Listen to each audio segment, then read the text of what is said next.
Hi there, I'm Tom Field. I'm Senior Vice President of Editorial with Information Security Media Group. Very pleased to welcome you to today's session. The topic, 10 ways asset visibility builds an effective OT cybersecurity foundation.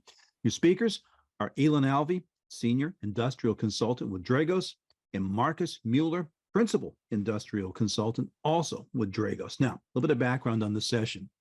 Asset visibility is at the foundation of the very best operational technology, cybersecurity strategies. Many core cybersecurity program pillars depend on having rich and complete visibility with intelligence-driven context. In our session today, Elan and Markus will discuss 10 ways that asset visibility helps inform a broader strategy for OT visibility. They'll share stories from the field along with tips to consider around topics such as understanding what normal looks like, not just identifying, but verifying assets and visualizing asset network communications, these points and many, many more. Now, a little bit of background on my organization, Information Security Media Group. We're a global education and intelligence firm. We're based in the U.S. in Princeton, New Jersey. And of course, you may know us by one or more of our 34 media properties. These include Bank Info Security, Gov Info Security, and Data Breach Today. In all, we reach an audience of over 1 million security leaders globally and give them a daily diet of news, analysis, research, events, and educational programs just like this one. Now, some housekeeping before we begin. One, if you have any questions for our panelists, you can submit them anytime via the chat window on your screen. Now, likely can't get to every question today, but for those that we don't answer in the course of this session, we'll be sure to get responses back to you later via email. Should you encounter technical issues while viewing today's webinar, please take down the email address you see on your screen. If you write to webinars@ismg.io, we've got support staff standing by to help. A reminder, today's webinar is copyrighted material. That means it's meant for today's session and individual study purposes only. If you'd like to use any of the information presented today, or if you're looking for customized training materials, please contact us. Thrilled, of course, to introduce our sponsor, Dragos. In the world of rising cybersecurity threats, Dragos protects the most critical infrastructure, those that provide us with the tenets of modern civilization. It protects us from increasingly capable adversaries who wish to do it harm. Devoted to codifying and sharing their in-depth industrial knowledge of ICS and OT systems, Dragos arms industrial defenders around the world with the knowledge and tools to protect their systems as effectively and as efficiently as possible. Let's meet our speakers. Elan Alvey, Senior Industrial Consultant. Prior to joining Dragos, he started his IT journey while active duty Navy, serving on board 2 destroyers and a satellite communication station. He also spent 2 years working with the Air Force and 1 year in Iraq, supporting counterintelligence collections platforms and intel report creations. Markus Mueller serves as the primary subject matter expert with customers to perform architecture assessments, network vulnerability assessments, consequence-driven modeling, etc., of their industrial environments. Prior to joining Dragos, he led the operational technology team as Senior Manager OT for Algonquin Power and Utilities Corp. With that, let me turn you over now to Elan and Markus. Gentlemen, please, the stage is yours. Thanks, Tom. Appreciate it. And we're going to get started today with talking about the 10 ways asset visibility can really help you build. And the beginning of that is really building that first part of it. So understanding what assets you have, understanding what normal looks like in your environment, and that can be how your environment operates. So 2, wastewater treatment plants, they're going to operate completely differently just by the nature of how they're designed. But they're going to have different components in it, different systems in that. It's same for manufacturing. I've been to manufacturing sites where 2 lines that are producing the same thing right next to each other are running completely different systems, different PLCs involved, different programming. And that can just be down to when they were commissioned or the contractor that they brought in to actually do the work. So, those device types are going to be different. The versions are going to be different. So that's all going to drive into what normal looks like and what those assets are. So some of the differences you might notice between 2 locations is the network. Are you running a flat network versus a software-defined micro-segmentation network? Many networks have their intricacies due to the skill level of the technicians or the budget. Where are your single points of failure? Because I'm pretty sure they're not going to be the same across the board. And should my traffic traverse a primary data center before entering another location? And your security tools. Do you receive morning reports, or what about on the weekends? Will emails from your security tool at 2 p.m. on Friday cause you a minor panic attack, or is it standard procedure? Are your reports silenced on the weekends, not to cause additional work concern over the weekend? But just make sure as long as your important alerts are being sent.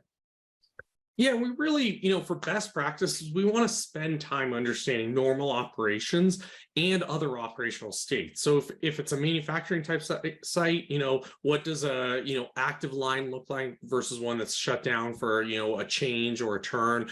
What's a site that's shut down for maintenance versus running?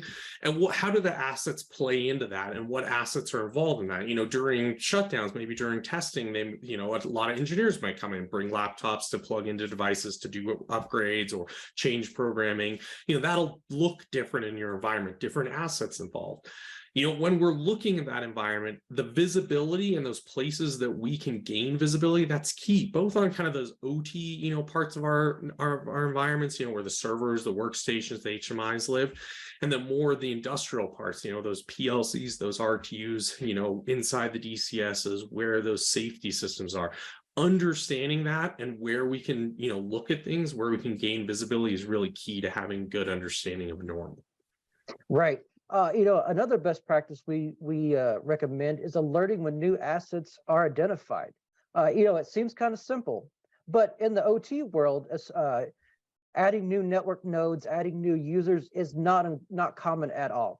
So, have some reports for that, some alerts. Another big thing is understanding your blind spots. Some devices are impossible or cost prohibitive due to technology or their location.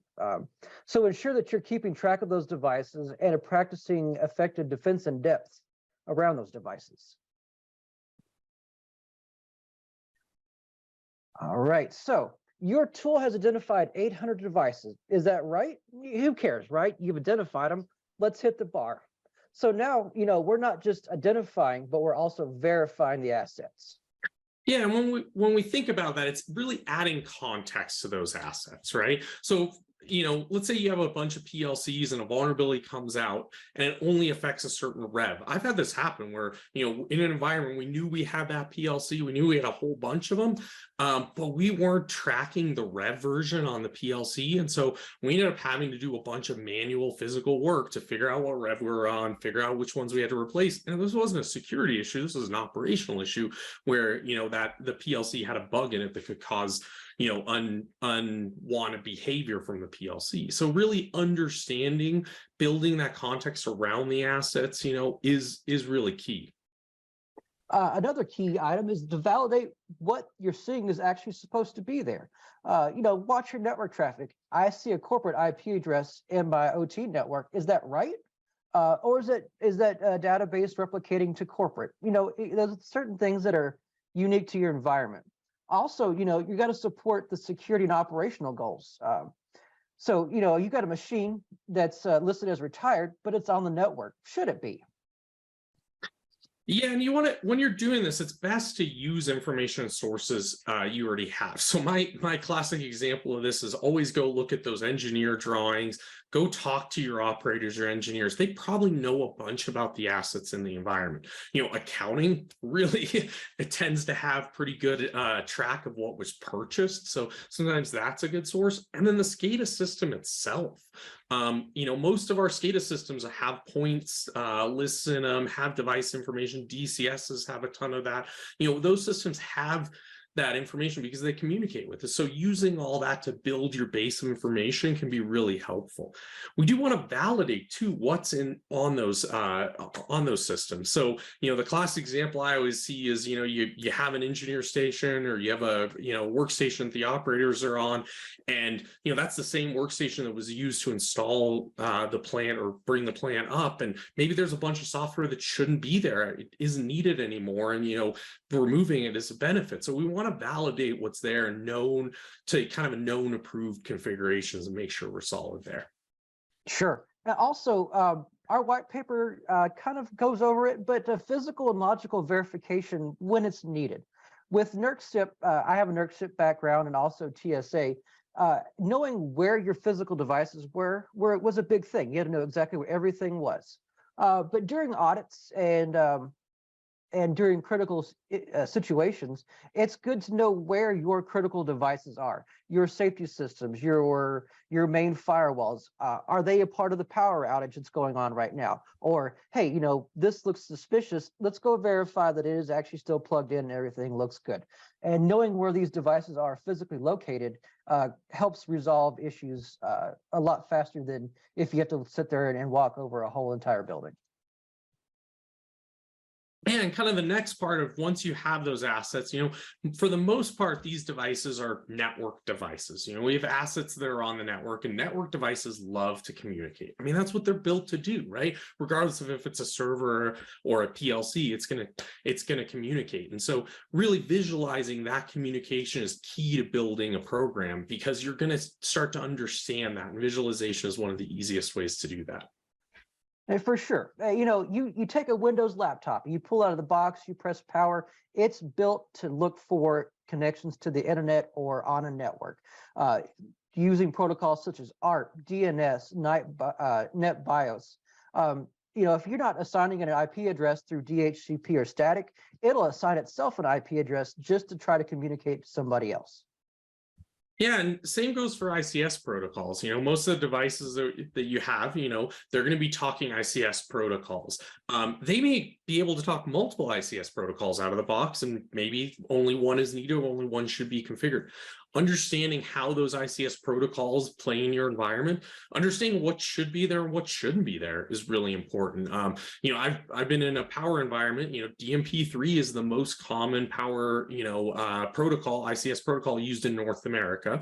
And, you know, I've been in substations where all of a sudden we're seeing Modbus. You know, that's a much different protocol, and we want to investigate that. So really understanding that, you know, and understanding how that plays into the network, you know, how those network zones, those trust levels are defined. Even when they are well defined, you know, maybe they're not well defined and you have traffic running everywhere, and that's something you want to start to address, you know, based on, you know, the assets that you have and the visualization of the network traffic. But even when they are defined, I've been on an environment where we had, you know, well-defined trust zones, we had firewalls between, and all of a sudden we're looking at the traffic, and we realize that the traffic's not actually going through the firewall. It's going through a, you know, dual home device that's kind of acting like a proxy. And, you know, we had to work with engineering and kind of address the issues there. So that's, you know, really key. Same goes kind of in general is that vendors and operators, you know, engineers, they're going to do what they need to do to make these environments work. Like, their job is to make these industrial processes work. And so sometimes they do stuff that doesn't always make the most sense from a network perspective, because that's not, you know, their primary function. They're kind of there to make the industrial process work. I've seen, you know, weird protocol handoffs where we're going from DMP3 to Modbus back to DMP3 because that's how they got it to work. So kind of looking at those and understanding those is key. Right. And so kind of going back to our last slide with the trust but verify, visualizing network communications is fantastic to confirm that what you're seeing can be used to determine if it should be there. We had an engagement about a year ago, and we identified a system that had no communications to anybody else. There was a couple of ARPs, a couple of DNS, but that was it. So we dug a little bit deeper into it, and during our interviews, we found out that it was a machine that was built 2 or 3 years ago, and had some software installed on it, but the 2 guys that built it left about a year ago.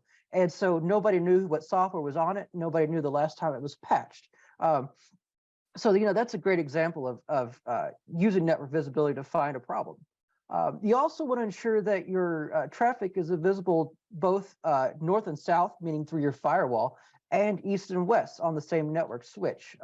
It's super easy to watch firewall to firewall traffic or north to south traffic. And it's even easy to secure those comms using point-to-point VPNs or firewall blocks. East and west communications are extremely hard without the proper tools to watch.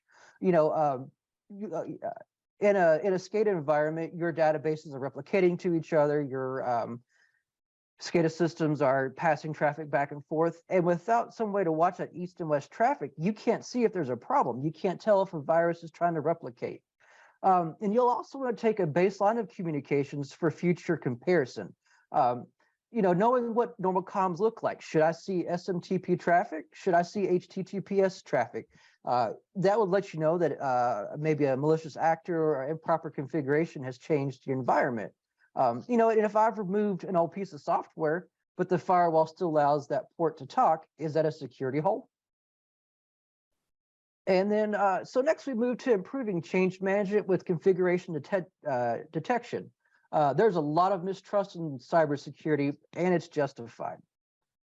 And so configuration management is more common in IT systems. A lot of the baseline management tools you'll find out there, their agents come pre-configured for Windows, Linux, Apple, and a lot of your Cisco switches and so on. And that configuration detection not really being as supported, in ICS, it's getting a little better. There's some solutions out there. Some of our partners that we work with, are starting to put stuff out, and in that industrial space, we see some improvement. But most of the time, configuration changes, the only way to detect those is kind of activity on the network, or usually manually tracking it. And so if you have that visibility and gain that visibility, it does give you that advantage of being able to see when changes take place. And sure, and automation can assist in the maintaining the supporting change management and compliance. Audits are all about evidence, and asset management tools are great at maintaining evidence. But no news is not good news when it comes to asset baselines and asset management. You need to ensure that the tools that you're using are working and verifying that the changes that you made took place. Software's change, file structures are modified, software names change, registries change. In a previous life with the government, I've seen changes that caused the baselining tool to return that no changes were made. And so we had to go back and investigate exactly what happened. And a normal change cycle, a patch cycle that was supposed to take 2 or 3 days, took about a week and a half. Yeah, what you want to do is look for those outlining changes. Things that that don't fit into the environment. There's a normal process. I worked in an environment where most of the changes came from these 2 servers. They're pushing new code kind of out to PLCs or engineering servers, and when we saw a change coming from a different location, that triggered something for us to investigate. Ended up not being anything security related. It was just somebody else working on a system. They had installed some software so that they could modify an HMI program, but it was something that kind of gave us a direction to look at. One thing that I found works really well too is leveraging the solution. So if you are able to gain that visibility into changes happening in your environment, you can start to use that as part of your change process. So once the change is complete, the person who makes that change can close the cycle, close the process out by kind of going, yes, that change was made by me. I'm closing out that, that change ticket and moving forward from there. And we really want to limit, compliance reporting. Anybody who's dealt with it, NERC-CIP and TSA experience myself and other, chemical reporting, it's onerous. It takes time. So we do want to minimize the amount of reporting that we're doing and the kind of the work we have to do. It's hard. Most of the time, a lot of the compliance reporting is about proving that you did it. Sometimes you say the work is 10% and the reporting is 90%. So we want to try to improve that as much as we can. That's exactly correct. Tools, automation tools, baseline tools can handle years worth of asset information, including configurations for audits. Again, evidence is important. We'll talk about it over and over again.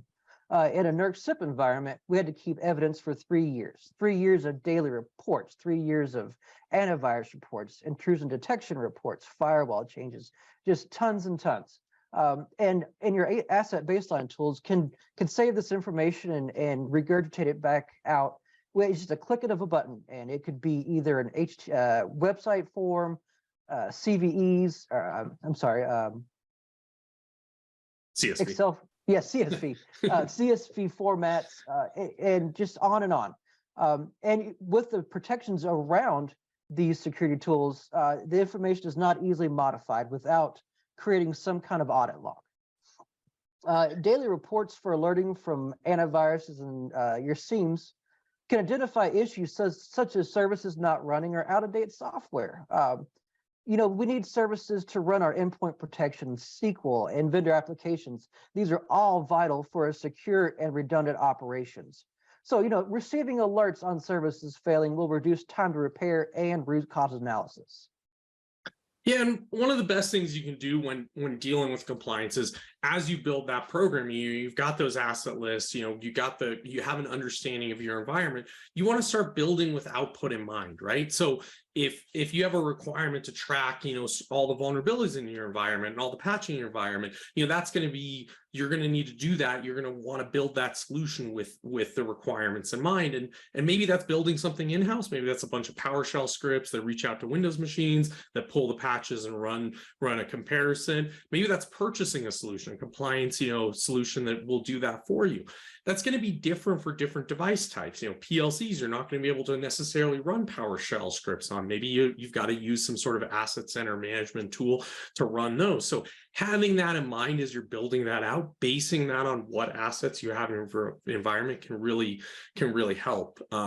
And automating as much of that as you can. Compliance is a pain sometimes, and the reporting portion of it is. So you want to try to automate as much of that as you can. So if you can have an automated report dump into a folder, somebody goes validates that it works and everything goes well, then you can make that and you can save that time and have those people focus on more value add items. And I do love automation, but automation will have issues. So layer your security controls if it's critical. When I worked for the government, we were upgrading our WSUS server, and the person that was upgrading it wasn't very familiar with it. His only goal was to get the OS online and get WSUS working and making sure it was on the network. But with the way WSUS works, as soon as assets start checking in, it'll try to automatically start patching. But luckily, we had built our security controls for this type of situation, and we had set our workstations and our servers to require manual downloads and manual installs. Because in a NERC-CIP environment, if you start patching systems without the proper tickets or proper testing, that's a violation and can be kind of costly. So the government entity that I worked with had taken this into consideration and built some protections around it. But you also want to do periodic manual confirmation that tools are operating as required. Again, automation is great, but if something changes in your environment, it may affect the way the reports look. And nobody wants that surprise during an audit period, because it's really hard to go back 2.5 years to say, yep, I did actually install that. All right, so now justifying security program investments. It's super easy to justify a security investment for a regulated industry because you have to. But it's much harder in a non-regulated industry such as water or manufacturing. So look at the time savings and the tools and automation that are out there. Yeah, and you really, when you're talking about security investment or rate of return, you really want to focus on where your greatest issues, where your greatest weaknesses are, and where those blind spots are. And having good understanding of your environment and the assets can really help you with that. You may have devices that are out in the field. They're not going to be as protected from a physical standpoint. There may be more risk to that device than something that's behind a couple fences. You've got security guards. From a physical layer, there may be more risk to that field device. That field device might not get visited every year. It might be run for 3 to 5 years without regular maintenance. So understanding that and understanding where you're going to have the biggest impact is critical. Finding gaps within your program. Maybe you've got the baseline of your asset program built, but you don't have vulnerability management at all. So understanding where you are in that process is really key to giving that return. Sure. And as I keep saying, compliance was near and dear to my heart. So, compliance is evidence heavy, whether it's a NERC-CIP TSA requirement or, you just got to run a report once a month saying what software is available. So you want to compare the times between a human verification and automation. So if you look at our slide, we've actually did kind of a little bit of a calculation. It was just a quick one. And so, there's a lot of going through and verifying, logging into a machine, verifying software, verifying an operating system. If you've got to do that 100 times, plus all of your intrusion detection systems, you're looking at several hours that require new employees. Whereas if you just use automation, you're looking at 2 or 3 hours, just a quick check. Yep, nothing's changed, nothing changed. Everything looks good. You should also consider the stress and boredom of continuous report running and archiving, especially in a regulated entity. So for example, in my previous life in the government, when you would run a report against a single Linux machine, it gave you 50 pages worth of changes. And so with as many Linux machines we had, it wasn't uncommon to have 2,000 pages in a report. And our compliance requirement said that we had to go through each individual change and verify that it was indeed supposed to be there. And you had to do a little check mark or X or whatever it was to verify that that change was needed. So automate the tasks that take the most time and have the least value. So that free time of verifying that every change is exactly correct on the Linux machine, that could actually be used to do more things such as threat hunts, group policy revisions, or building custom alerts. Yeah, and using visibility and using asset management to really determine that low-hanging fruit, as I mentioned earlier, can really help you improve security. Look for those devices that are the highest risk. And that operational understanding is going to be key here, because you may have devices that are going to be more impactful to your environment versus other devices, other parts of that process. We also want to use what we already have. Security investment sometimes is just using functionality that we have. A lot of industrial devices today, the newer ones at least, have some capabilities on the security side, enabling those. Maybe you have a firewall and making sure that it's locked down, making sure that you have proper security on, all of your devices involved. That can be of a great benefit instead of buying the new shiny toy. And we all love shiny toys, but sometimes, using what's there can really be of a benefit to increasing cyber. And we all love vulnerabilities, right? The never-ending stream that kind of assaults us, and it's hard to always stay ahead of that. Understanding what you have really helps in vulnerability management mitigation. Right, and you probably already have tools in your environment or tools that come with the software you've already purchased, such as Microsoft's WSIS or SCCM. And it has the ability to tell you that when patches are released, within about 23 hours, you'll know what software that was recently released now applies to your system, and all through automation. Asset baselining tools can compare currently installed software to a list of known CVEs. When I worked for the government, we had a baselining tool that once a month it would download the latest list of CVEs, and it would compare them to the software installed in the environment. And our platform can do the exact same thing, and it's a beautiful tool. On-demand and scheduled scans can confirm patches were removed or if vulnerable software was removed. They can update to the latest software. They list ports and services, OS versions, all at a prescribed time. So you could run the report 1 time a day or 6 times a day. And that's really helpful when trying to figure out if your systems are vulnerable. Yeah, and you really want to understand the vulnerabilities in the environment. That's really what good vulnerability mitigation management is about. Different vulnerabilities are going to have different contexts to them. Remote code execution is kind of the most important one a lot of times. Versus, a vulnerability that requires physical access to the device. If you have physical access secured, that may be of a lower priority. Vulnerabilities that impact control devices, those may be deep in your environment under, multiple layers of security. So you may be able to, prioritize those lower. Prior to patching too, we want to understand why we're patching.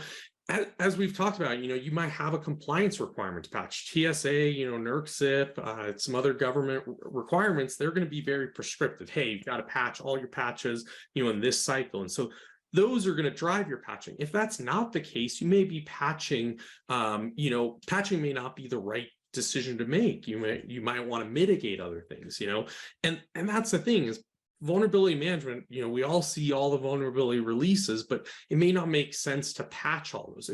There may be an operational impact to patching, and understanding that is critical. The other thing we want to do is after a patching cycle, we want to make sure that it actually fixed it.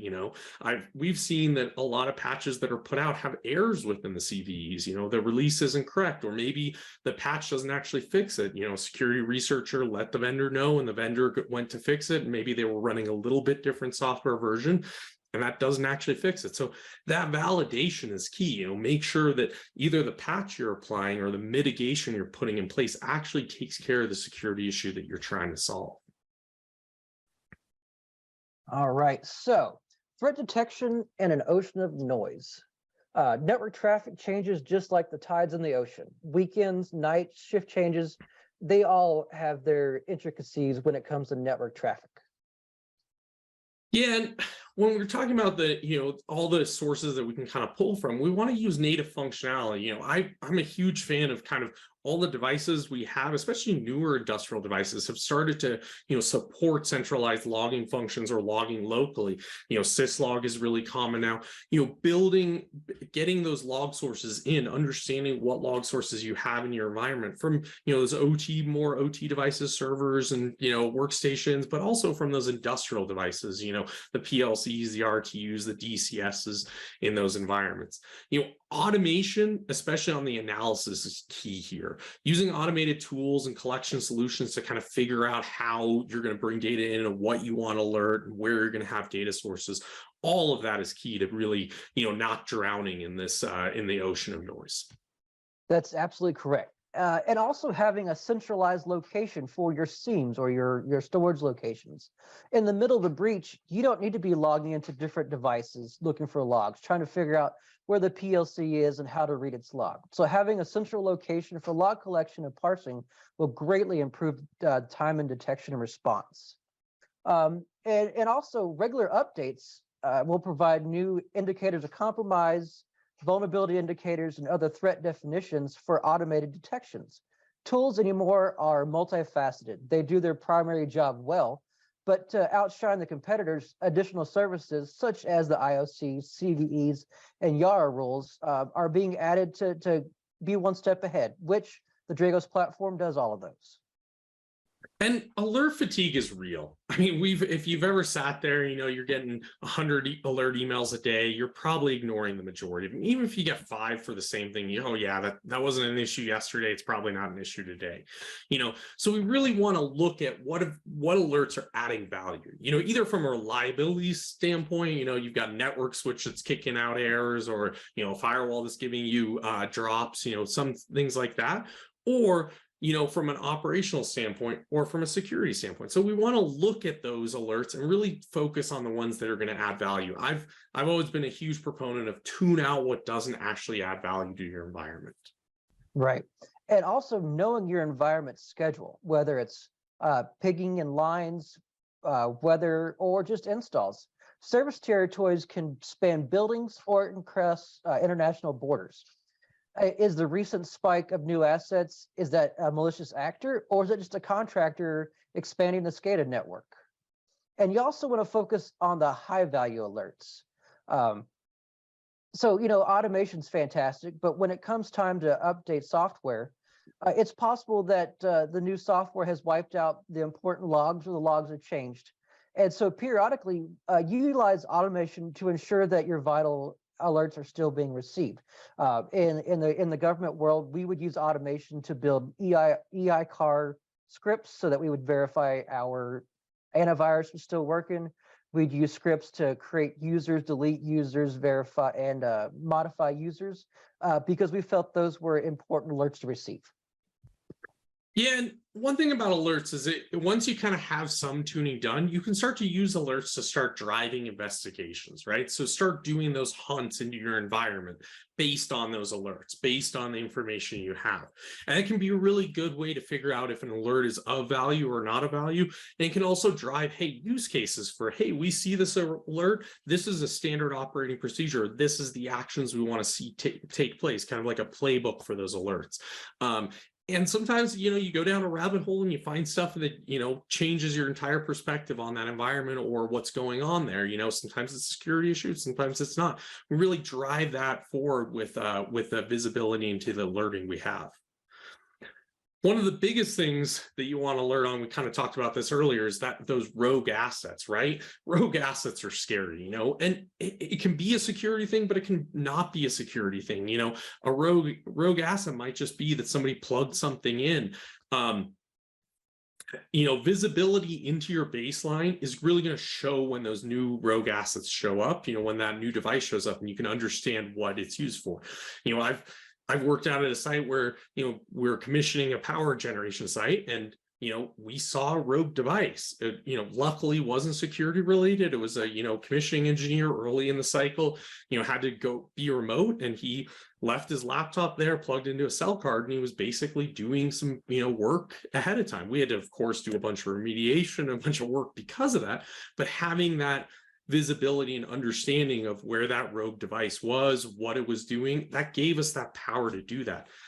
Asset inventories are key here. Understanding what should be there and being able to validate against that visibility is going to be very helpful. Understanding why or why not something is a rogue device can be of a great benefit. 100% agree. So we recommend developing a network baseline and asset inventory. Networks are massive, even in a small environment. Dual NIC configurations for redundancy, dual firewalls, dual switches, serial to IP converters, each have their own IP, virtual IP, individual logins. So having a baseline and inventory, a very well put together inventory, will help determine how to segment a network during an incident response. The tools that you'll need to administrate these systems, whether it's SSH or a special tool. Also, kind of go along with the physical walkdowns of locations, you want to know the physical port that your devices are plugged into. 2 a.m. alerts are flying through your email. And you know that where the system is physically located, but a proper switch port labeling can significantly reduce the time to shut down a port while somebody's on their way to physically disconnect it and start their digital forensics. Yeah, and the centralized alerting, it's really great for finding that device, but it's also really great for kind of that investigation, that visibility, that network visibility you can have. You can kind of run the clock back and go, okay, well, we see it plugged in at this time. We saw traffic from it here to here. We can kind of start to categorize what that is. That can really help in investigations and really drive and make life a whole lot easier instead of just, that a new device is there. The worst case is you don't know until somebody, sees it physically, and that's kind of the hardest case to look at when you don't have that visibility. And that's especially important when it comes to incident response. Sure. History doesn't repeat itself, but Mark Twain said it often rhymes. Yeah, and visibility, understanding visibility in your environment and understanding what should be there, that's key. When you first show up on an incident response, when you first get pulled into it, you may know that environment really well, or you may not know it super well, but the first thing you're doing is looking at what should be there, what normal looks like. And that becomes much easier when you have that asset list, when you have that visibility into an environment to do that. That's going to, make that step a whole lot easier. Right. And so you take that history of what's normal, compare it with your asset visibility. You can see whether the services stopping on a machine is good or bad. If the ransomware machine is beaconing to the environment, or if that's normal communications to the internet. Using the history will help quickly determine what's happening and is historically accurate. It also helps increase the speeds of IR steps. So a properly tuned visibility tool combined with an experienced analyst can identify malicious activity, communicate to the correct teams as soon as issues arise. This is one of the few times that automation is great, but the human element will is the tool that will stop the attack. And every time I've been involved in an IR, I've kind of had the thought or the process of like, oh man, I wish we knew that piece of information. I wish we had that piece of visibility at the time. And you can always take those lessons learned after the fact, but if you can really drive your IR requirements into what you're collecting from an asset information, you know, that context around the assets, that visibility you have, where you see in your network, the logs, and all that you're collecting, that can really make IR a whole lot easier. It can speed that up. It can reduce the cost of an incident, regardless of if it's actually a security incident or not. You know, if it's a false positive, that cycle becomes easier and cheaper to execute. You know, one way to do this, you know, it's hard and really expensive to have a real incident, is to practice using the solutions you have. So, you know, tabletop exercise, IR exercises, you know, dry runs. All of those are going to benefit you because they're going to make it much easier to understand what you need to have in place to really, you know, to be successful when you do have an incident.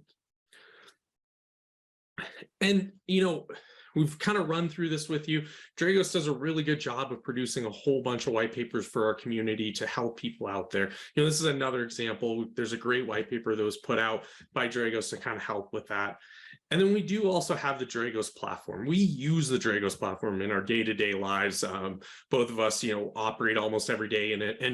And the asset visibility, the ability to see what's in the environment and the vulnerabilities and all that associated kind of context around it, that's really key. And it's been a huge benefit to us. Well, very good. Markus, Elan, thank you so much for your time, for your insight. We appreciate everything you shared. And as promised, we do have some questions from the attendees. We can't get to everyone, but maybe we can squeeze in one question here. Markus, Elan, you open to that? Sure. Yeah. Okay, here's a question for you.